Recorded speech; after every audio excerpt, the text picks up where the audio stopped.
로마서 1장 26절로 32절에서 하나님께서 내어버려 두신 결과가 무엇인지 우리 말씀을 상고해 보도록 합니다. 제가 설교를 준비하면서 제 설교가 아닌 강의라는 생각을 하면서 강의하려고 하지만 그 형식이 설교이다 보니 강의처럼 진행되지 않는 것에 대한 압박이 저로 하여금 말을 빠르게 하고 또 여러분들이 질문도 하지 않으니까 일방통행식이 되어버리는 마음이 있습니다. 천주교에서는 설교를 강론이라고 그러거든요. 강론. 이 뭐라 그럴까요? 이 말씀을 강의한다 해서 강론이라고 그러는데요. 이 기독교에서는 강도사, 제가 통역하는 사람을 해서 강도사라는 칭호를 뭐라고 말하는가 했더니 프로베이셔너라고 되어 있네요. 프로베이셔너? 강도사라고 되어 있습니다. 그러니까 이 기독교에서도 강도라는 단어를 사용하기도 하는 거죠. 올라오세요. 어쨌든 우리가 설교를 통해서 하나님 말씀을 듣고 깨닫는 것인데, So the sermon is about listening to God's words and understanding of it. 설교를 통해서 은혜를 받는다고 그럴 때 주로 이 감정적인, 이 가슴을 울리는 말씀들을 은혜 받는다고 생각을 So 하죠. when we say that we receive a grace from the sermon, that means that we actually get some kind of emotional receivings. 지적으로 어떻게 알아가고 깨닫는 것을 내가 은혜 받았다라고 말하진 않아요. So we don't really say that we receive the grace through intellectual 그러다 보니까 awakening. 이 설교가 막 감동적이고 이 눈물을 흘리게 하고 뭐 이런 설교가 잘하는 설교로 이해가 되는 거죠. So we consider the sermons that are emotional and heartfelt. Those are the sermons that actually is good and is gracious. 그러다 보니까 설교하시는 분들이 하나님 말씀 가지고 강론하기보다는 어떻게 하면 이 청중들에게 이 가슴을 절절하게 할 수 있을까를 더 많이 고민하는 것 같아요. So when pastors ponder what sermons are good, they don't ponder about how to preach the sermon into intellectual way, so that it actually it's lecturing, but it's they consider what is heartfelt and what is emotional and what gives people that emotional touching. 그러다 보니까 이제 그 감동적인 예화들을 많이 들고. So they usually have some kind of metaphors or stories that actually is emotional. 이제 과도한 액션들을 통해서 이 청중들에게 이 눈물을 흘리게 하는 거죠. They do reactions that are sometimes over the top, so that it touches the congregation's minds. 그래서 한바탕 이렇게 마음이 찡하고 나면 오늘 설교 은혜 받았습니다라고 하는 거죠. So when they finally realize that there's something aching in their heart, then they realize that hey, it's gracious now. 저는 목사님들에게서 이렇게 찡한 감동을 받을 때 저 역시 오늘 참 말씀 은혜 받았다라는 생각을 합니다. Now, I consider it too when I hear the pastor's sermon that aches my heart. Then I consider that as I actually had a gracious sermon. 근데 뭐 은혜 받는 게 꼭 말씀만 들어서 이렇게 가슴이 찡하고 눈물 흘리는 게 아니라. But it ain't, it is not all the time that we actually feel the heartache through words.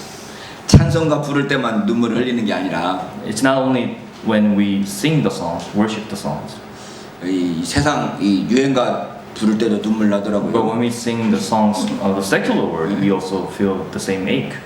드라마를 다시 보면서도 울더라고. When you watch the drama, it's the same thing. 요즘에 무심결에 아침에 일어나고 텔레비전을 틀었더니 내 딸 서영이를 다시 하더라고요. I actually, I walk up and I actually turn on the TV. 기억나세요, 서영이? There's a soap opera. 그래서 그걸 다시 틀어놓고 이렇게 멍하고 보고 있는데 눈물이 쭉 나는 거예요. And I was watching it and I actually had my tears coming down from my 여러분, eyes. 우리가 설교를 통해서 감동적인 은혜 받는 거 좋지만 Now, so it is good that we actually feel gracious when we receive those emotional sermons. 하나님의 뜻을 알고 그 뜻을 순종하려고 하는 우리 마음 자세가 필요하지 않나 하는 생각을 I think it is 해봅니다. more important that we actually have the heart to follow Jesus Christ. 바울은 로마서에서 자신의 복음을 설명하면서 하나님의 진노라는 주제로 시작하고 Now, 있습니다. Paul actually begins his Romans sermon with the lecture by talking about God's wrath. 18절에 보면 In 18, verse 18. 하나님의 진노가 불의로 진리를 막는 사람들의 모든 경건치 않음과 불의에 대해서 하늘로 쫓아 나타난다고 말합니다. He says, the wrath of God is being revealed from heaven against all the godlessness and wickedness of men who suppress the truth by their wickedness. 하나님의 진노가 나타난다는 거죠. And shows the God's wrath.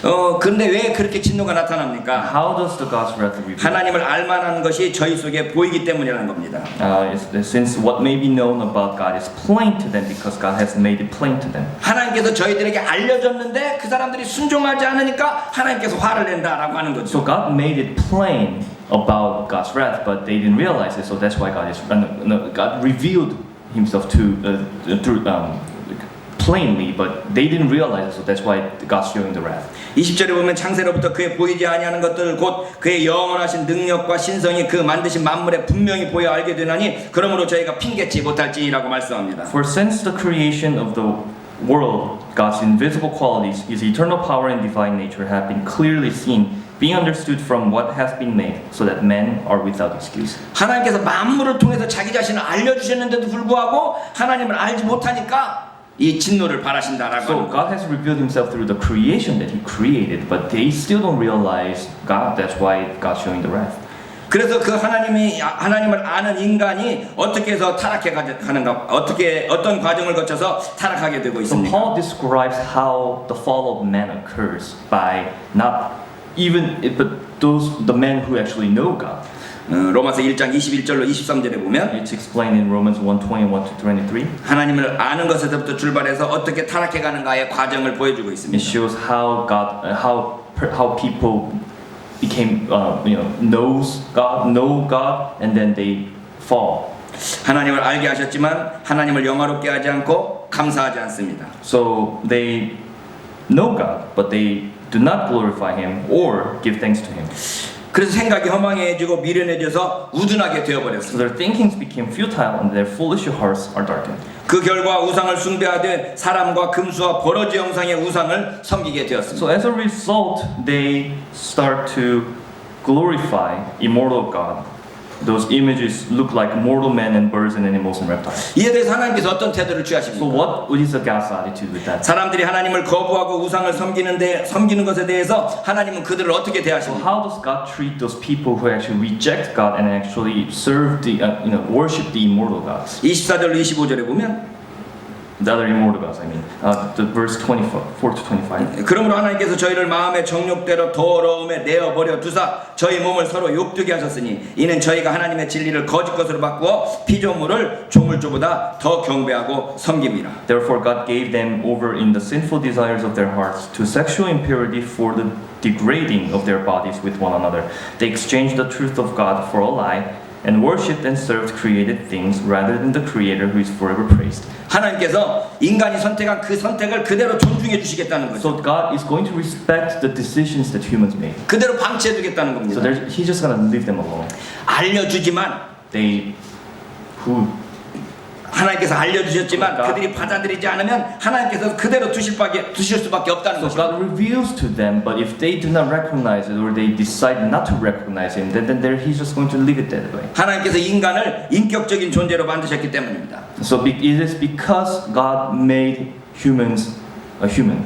자기 결정을 하게 하고 그리고 그 결정한 것을 자기 스스로 택할 수 있도록 하나님께서 만드셨기 때문에 그것을 인정하신다는 Because they 것입니다. have the personality, they can decide on their own, and then He's going to respect the decisions that they made. 오늘 본문은 하나님께서 인간을 그대로 방치하신 결과가 무엇인가를 보여주고 So 있습니다. today's passage actually shows what's the result of God just leaving them alone. 인간이 하나님을 거부했는데 So people rejected God, 하나님이 그것을 그대로 두셔버렸기 and 때문에 God let them be, 그 결과가 무엇입니까? and what's the result?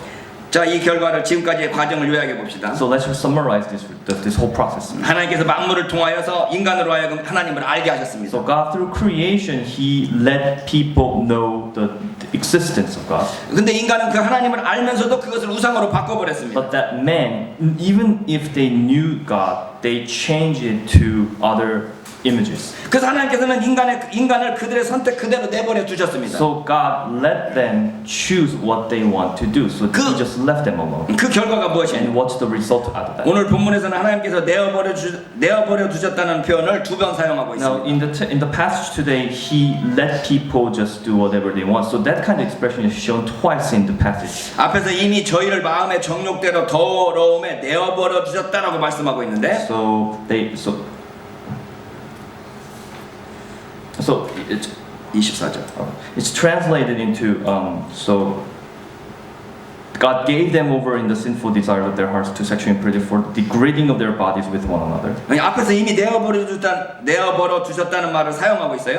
So he already said God gave them over. 여기서 근데 다시 한번 두 번 사용하고 있다는 And then 거죠. he just says it again, repeat it again. 26절에 보면 부끄러운 욕심에 내어버려 In 주셨고 verse 26, God gave them over to shameful lusts. 28절에는 그 상실한 마음대로 내어버려 And 주셨습니다. in verse 28, he gave them over to a depraved mind to do what ought not to be done. 먼저 하나님께서는 부끄러운 욕심에 인간을 내어버려 주셨습니다. So 24, the first thing is that God gave them over in the sinful desires. 이 부끄러운 정욕이라고 되어 있어서 So it shows as degrading of their bodies, 성적인 범죄를 이야기합니다. sexual impurity for the degrading of their bodies. 인간이 가지고 있는 이 부끄러운 정욕대로 그냥 내버려 두셨다는 So 것입니다. it's the shameful desires that he just left them alone to do that. 사실 인간이 가지고 있는 본능이 부끄러운 것은 아닙니다. So the desires that people have is not really shameful. 인간이 가지고 있는 본능으로 거론되는 것에 식욕과 성욕 그리고 명예욕 등등이 말씀되고 있죠. So there are instincts like you want to have food, you want to sleep, you want to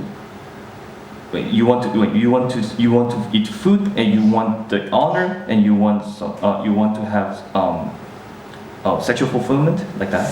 이 모든 것이 사실은 생존 욕구라고 할 수 So 있습니다. we can summarize that as survival instinct. 먹는 것은 살기 위해서 먹죠. So the instinct to eat is to survive, 이 성욕이라는 것도 생존을 위한 종족 보존의 욕구라고 할 수 있습니다. and sexual desires we can consider as their way of trying to survive, to inherit, to make the heritage. 그 자기가 살고자 하는 것이 부끄러운 건 일이 아닙니다. So to live, to exist is nothing to be shameful of. 근데 왜 이게 부끄러운 욕심이 But how 됩니까? come that became a shameful lust?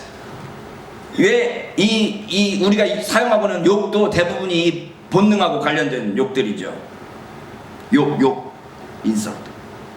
Also, the insults are also the desire to, in some kind of some sort of desire of lust. 우리가 상대방을 욕할 때 이러한 어떤 우리의 본능에 대해 본능적인 어떤 모습들을 사용해서 욕하지 않습니까? So when we insult the other, we use the instincts to actually, to insult the other. 본능이 부끄러운 것이 아님에도 불구하고 그것이 욕이 될 수 있다는 겁니다. So instinct itself is not a shameful one, but it is not a shameful one, but it can be.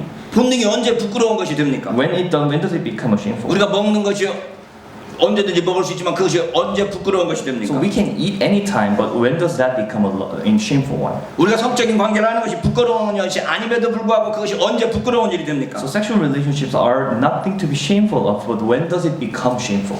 제가 이 고민을 해봤습니다. So I consider it. 제가 생각하기에는 적당한 절제가 없이 드러나는 본능이 부끄럽지 않은가라는 생각을 So 해봤습니다. I consider that it is shameful when your desires are, you do not limit yourself. You limit your desires into certain control. 먹고 싶어도 좀 참을 수 있으면 이게 괜찮습니다. Because if you want to eat, but if you control, that's. 근데 이것들을 막 드러내놓으면 좀 주접스럽죠. But if you reveal yourself that you're not controlling your the appetite, then it can be shameful. 이 성적인 것도 마찬가지입니다. It's the same thing with the sex. 적당하게 절제하고 관리할 수 있으면 이게 부끄럽지 If you 않은데 can control, if you can manage that, then it's not shameful. 이게 과도하게 욕심을 내버리면 이게 문제가 되는 But when 거고. you explode your desire, then it becomes shameful. 그 본능이 부끄럽지 않게 하기 위해서는 어떤 방법이 So 필요합니까? what are the methods to not to make those instincts shameful? 자기의 권리만큼 상대방의 권리도 인정하면 하는 것이라는 생각을 해봤습니다. So I consider that recognize my rights and their rights as well. 내가 배고프면 상대방도 배고프다는 것을 So if 인정하고 I'm hungry, I recognize that they're hungry as well. 이 상대방의 인격을 존중할 수 있는 것이 이 가장 중요하다는 생각을 To 해보는 겁니다. respect the other person being dignity. That's when it's not become shameful. 오늘 본문 말씀에서 강조되는 것은 순리대로 쓸 것이 영리대로 사용된다는 말씀입니다. Now today's passage says that it emphasizes that that people abandon natural relations with natural relations and for unnatural ones. 네. 이게 이제 표준역으로 보면 바른 관계를 바르지 못한 관계로라고 번역되어 있는데 순리와 영리로 번역하니까 어렵네요. 이 똑같은 말 반복할 수밖에 없어요. So the recent translation actually says that it accurately states natural relations to unnatural relations, but in the old translated version it actually uses difficult words. 이 영어로는 natural relationship이라고 되어 So 있어요. English actually uses natural relations. 자연적인 관계라는 거죠. It's natural. 그러니까 자연적인 관계가 아니라 부자연스러운 관계로 가는 것을 하나님께서 그대로 놔두셨다는 겁니다. So God just let them become, just go to unnatural from the natural. 그래서 사람들과의 관계를 바른 관계가 아니라 바르지 못한 관계로 사용하게 되었다는 것이죠. So that people started to use the natural relations, did not start using natural relations, but rather the unnatural relations. 바른 관계가 바르지 못한 관계로 된 그 몇 가지 예를 바울은 제시하고 있어. So Paul actually shows some of the examples of how how people started using unnatural relations. 첫 번째로 저희 여인들도 순리대로 쓸 것을 바꾸어 영리로 쓴다고 말합니다. First, he says that even their women exchange natural relations for unnatural ones. 여기서 먼저 여성들의 성적 범죄를 말하고 있죠. So he actually states the sexual sins that the woman actually commits. 성적인 범죄에서 여성들이 많이 개방적인가요? 남성들이 더 So 개방적인가요?